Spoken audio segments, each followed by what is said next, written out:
नमस्कार दोस्तों, मैं अनामिका आप सबका अपने चैनल अनामिका एस्ट्रोलॉजी में हार्दिक स्वागत करती हूँ। आज हम बात करेंगे वृषभ राशि 17 अक्टूबर से होने वाले महापरिवर्तन की। जी हाँ दोस्तों, 17 अक्टूबर से एक ऐसा बदलाव होगा जो प्रत्येक व्यक्ति के लिए नकारात्मक है। प्रत्येक व्यक्ति, प्रत्येक इंसान, प्रत्येक राशि इस नकारात्मक प्रभाव को झेलने वाली है। 17 अक्टूबर से लेकर 17 नवंबर तक सूर्य का महापरिवर्तन प्रत्येक राशि के लिए हानिकारक साबित होगा, लेकिन आपके लिए अधिक परेशानियां लेकर आएगा। इसलिए वृषभ राशि आपको एडवांस में सतर्क कर रही हूँ। आपको वृषभ राशि को सूर्य का महापरिवर्तन बिल्कुल भी रास नहीं आएगा। 17 अक्टूबर से कुछ ऐसी चीजें आप खो सकते हो जिसकी उम्मीद भी ना की हो। आपकी सबसे कीमती चीज आपसे छिन सकती है। आप पर ये सूर्य का परिवर्तन पूरी तरीके से भारी नजर आएगा। दोस्तों, हर चीज इंसान को नहीं मिलती। हम मानते हैं कि बुध का परिवर्तन आपके लिए बेहद खास है। कई प्रकार से लाभ और संपत्ति आपको इस समय देगा, लेकिन सूर्य का परिवर्तन 17 अक्टूबर से आपसे बहुत कुछ छीन भी सकता है। जैसे मैं आपको हमेशा बताती हूँ, कंफ्यूज बिल्कुल मत होइएगा। कई लोग कमेंट करते हैं कि कल आपने बहुत अच्छा बताया, आज आप बुरा बता रहे हो, तो ऐसा क्यों? तो दोस्तों, मैं दोबारा से आपको याद दिलाना चाहूँगी, आपके परिवार में अगर 6 मेंबर हैं, हर इंसान एक जैसा आपके साथ नहीं हो सकता। 3 लोग आपसे बहुत अच्छे से बात करते होंगे, आपसे बहुत प्रेम, आपसे बहुत लगाव रखते होंगे, आपकी मदद के लिए तत्पर रहते होंगे, लेकिन उनमें से 3 लोग या 2 लोग ऐसे भी होंगे जो आपके लिए बेहद नकारात्मक होंगे, जिनसे आपकी बिल्कुल नहीं निपटी होगी। उनमें से एक आपके लिए न्यूट्रल होगा, कभी अच्छा कभी बुरा। तो दोस्तों, ऐसी ही ग्रहों की स्थिति है, ऐसी ही नवग्रहों की टोली है। एक ग्रह आपके लिए एक समय पर बहुत अच्छा हो सकता है, जैसे कि अभी उच्च का बुध रहेगा 2 नवंबर तक, लेकिन इसी प्रकार से एक ग्रह इतना नकारात्मक हो सकता है कि वो आपके लिए बहुत कुछ परेशानियां इस समय लेकर आएगा। तो ऐसी ही स्थिति आपके परिवार की तरह इन ग्रहों की भी है। ऐसी ही स्थिति आपको इस समय देखने को मिलेगी। एक तरफ बुध का महापरिवर्तन आपके लिए चमत्कारी होगा, तो दूसरी तरफ सूर्य का राशि परिवर्तन आपके लिए दुखदायी होगा। तो आइए जानते हैं किस प्रकार से कौन से दुख सूर्य आपको दे सकते हैं।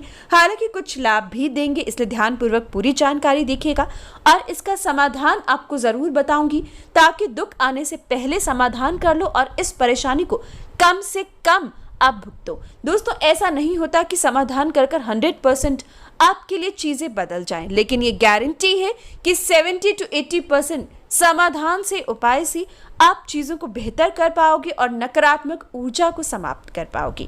तो आइए जानते हैं कैसी रहेगी ये स्थिति, कब से शुरू होगी, कब समाप्त होगी और कौन सा पल आपको ध्यान देना होगा।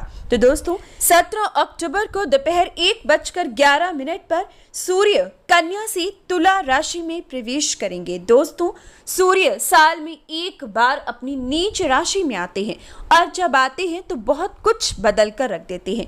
आपके लिए स्थिति ज्यादा गंभीर है, क्योंकि सूर्य यानी कि नवग्रहों के राजा नीच राशि में, साथ ही साथ आपके 6ठे भाव में आएंगे। 6ठे भाव से जब भी कोई ग्रह गोचर करता है तो अपने साथ परेशानियां साथ लेकर आता है, और इसी प्रकार से सूर्य का परिवर्तन लेकर आएगा। एक तो नीच राशि का और दूसरा 6th हाउस में पूरी तरीके से समय को पलट कर रख देगा। दोस्तों, हम सब जानते हैं पृथ्वी पर संपूर्ण जीवन सूर्य देव की कृपा से है। आकाश में रोशनी, पृथ्वी में गर्मी, राजा, तपस्वी, सत्यपालन, परोपकार और प्रकृति का स्वामी सूर्य ही है। सूर्य है तो उजाला है, वरना पूरी धरती अंधकार में डूब जाती है। सूर्य सदैव एक दिशा में चलता हुआ दिखाई देता है। गुरु के ज्ञान एवं भाग्य की नींव सूर्य की देन है। हवा को हर सांस तक पहुंचाने का कार्य गुरु का है, लेकिन उसका रास्ता भी सूर्य से ही जाता है। सूर्य से आत्मसिद्धि, पिता, मानसिक चिंता, मान सम्मान का विचार किया जाता है। सरकारी कार्य, स्वयं के कार्य, शिक्षा, अस्थिर रोग, हृदय की गति, दाईं आंख, इन सब का विचार भी सूर्य से ही किया जाता है। जब सूर्य शुभ हो तो इन सब में आपको लाभ प्राप्त होता है, लेकिन वही नीच का सूर्य, अशुभ सूर्य, इन सब से संबंधित आपको परेशानियां देता है। इसीलिए अब जब सूर्य नीच का होकर 6ठे भाव में बैठेगा तो सबसे पहले दाहिनी आंख से संबंधित कोई बड़ी परेशानी दे सकता है। दाहिनी आंख के ऊपर माथे पर चोट लग सकती है। इस समय नेत्र विकार आपको परेशान करेगा। सिर का दर्द बार बार आना आपकी दिक्कत, आपकी परेशानी का कारण बनेगा। हृदय रोग इस समय आपको परेशान कर सकता है। जो पहले से हार्ट के पेशेंट्स हैं, अब आपको सावधानी बरतने की जरूरत है। पिता के मान सम्मान का ध्यान रखिएगा। विशेषकर इस समय में लड़कियों को अपने पिता के मान सम्मान का ध्यान रखना होगा। आपसे कोई नीच हरकत इस समय हो सकती है। ये विशेष समय सम्मान आपका ठेस पहुंच सकता है। आपके सम्मान पर भी इस समय बहुत बड़ी चोट लग सकती है। ये समय विशेषकर आपके कर्म क्षेत्र में, आपकी नौकरी में, ये समय व्यापार में कम लेकिन नौकरी में अधिक आपके सम्मान पर इस समय ठेस पहुंच सकती है। आपके हाथों कोई गलत कार्य हो सकता है। रिश्वत लेने में इंडल्ज हो सकते हो। इस समय आपकी मान प्रतिष्ठा पर कोई धब्बा लग सकता है। ये समय आपके गलत कार्य, आपके गलत कर्म आपके आगे आ सकते हैं। कई बार इंसान गलत कर्म करता है, रिश्वत लेता है, रिश्वत देता है, कई प्रकार से गलत संगति, गलत ऐबों में डूबा रहता है, लेकिन पकड़ा नहीं जाता। समाज में उसकी छवि हमेशा बनी रहती है। लेकिन दोस्तों, जब सूर्य नीच राशि में गोचर में आता है या शनि की ढैया 7:30 आती है तो पूरा हिसाब किताब ऐसे इंसान का हो जाता है। तो अब मेरी यही राय रहेगी कि अपने कर्मों को अच्छा रखिएगा।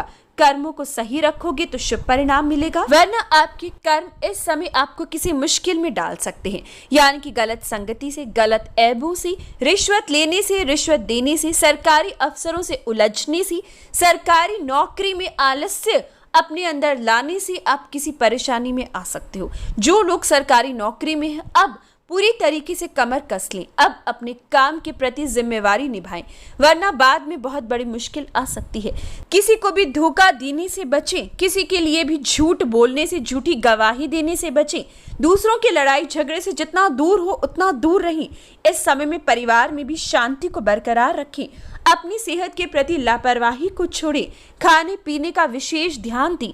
हार्ट के पेशेंट्स अपनी सेहत का पूरा ध्यान रखें।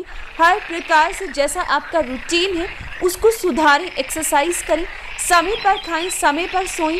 साथ ही साथ सूर्य के विशेष उपाय आपको करने होंगे ताकि इस परेशानी से बच सको। चोट फेट से भी बचना होगा। पिता के सम्मान का ध्यान रखें। पिता से वाद विवाद करने से बचें। ये समय अगर पिता की सेहत पुराने समय से खराब चल रही थी तो अब उनकी सेहत का भी विशेष ध्यान रखना होगा। कर्जा लेने से, कर्जा देने से भी आपको सावधानी पूर्वक इस समय डील करना होगा। ये विशेष पल आपके लिए कुछ ना कुछ दुविधाएं भी लेकर आएगा। इसलिए दोस्तों, सूर्य का उपाय जरूर कीजिएगा।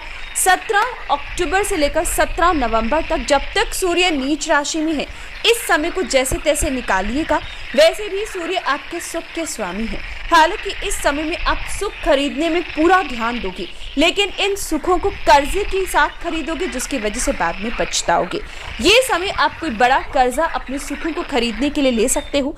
भूमि के लिए, वाहन के लिए या किसी भी प्रकार का कोई सुख, कोई एसेट इस समय बनाने के लिए आप कर्जा लोगे और बाद में पछताओगे। तो दोस्तों, मेरी आपसे यही राय रहेगी कि कुछ भी ऐसा मत करिएगा या कर्जा आपकी उम्मीद से ऊपर बिल्कुल मत लीजिएगा जिसे आप कभी चुका ना पाओ। उतना कर्जा लीजिए जिसे आप चुका पाओ, जो आपके पास पहले से हो।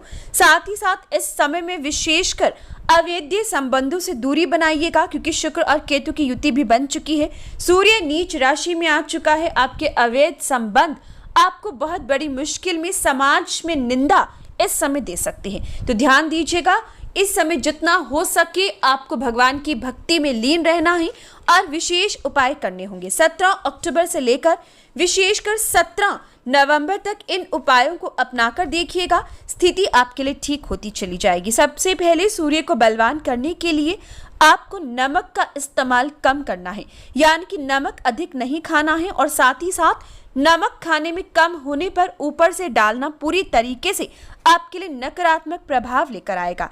दूसरा विशेष उपाय, आपको इस समय में रात्रि के भोजन के बाद जलती हुई आग पर कच्चे दूध का एक छींटा जरूर रात्रि के समय इस पूरे महीने मारना चाहिए। साथ ही साथ अगला विशेष उपाय, इस दौरान आपको सूर्य देव को सुबह उठकर जल देना है और इस दौरान आपको गेहूं, गुड़ या तांबे के बर्तन का दान रविवार के दिन करना चाहिए। तो दोस्तों, ये था आपके लिए सूर्य का महापरिवर्तन। पसंद आए तो हर अच्छी बुरी खबर के लिए कमेंट बॉक्स में जय सिया राम जरूर लिखें। वीडियो को लाइक, शेयर और चैनल को सब्सक्राइब करें। धन्यवाद।